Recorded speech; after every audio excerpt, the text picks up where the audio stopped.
முன்னொரு காலத்தில் அக்பல் மன்னன் தனது அரண்மனையில் அமைச்சர்களுடன் ஆலோசனை செய்து கொண்டிருந்தார். அப்போது புத்திசாலியான பீர்பாலும் அங்கே இருந்தார்.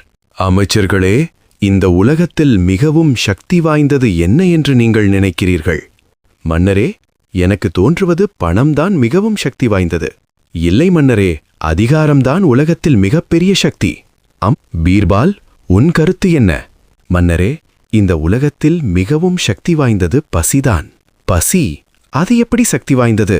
அதை நிரூபிக்க அடுத்த நாள் அரண்மனையில் வேலை செய்பவர்களை காலை முழுவதும் உணவு இல்லாமல் வேலை செய்ய வைத்தார். ஐயோ, மிகவும் பசியாகிறது. மதியமானபோது பெரிய பாத்திரங்களில் சுவையான உணவு கொண்டு வரப்பட்டது. உணவு வந்துவிட்டது, வாங்க வாங்க. உணவை பார்த்தவுடனே அனைவரும் தங்கள் வேலைகளை மறந்து உணவுக்காக ஓடினார்கள். மன்னரே, பசி வந்தால் மனிதன் பணம், அதிகாரம் எல்லாவற்றையும் மறந்துவிடுவான். பீர்பால், உன் புத்திசாலித்தனம் உண்மையிலேயே அற்புதம்.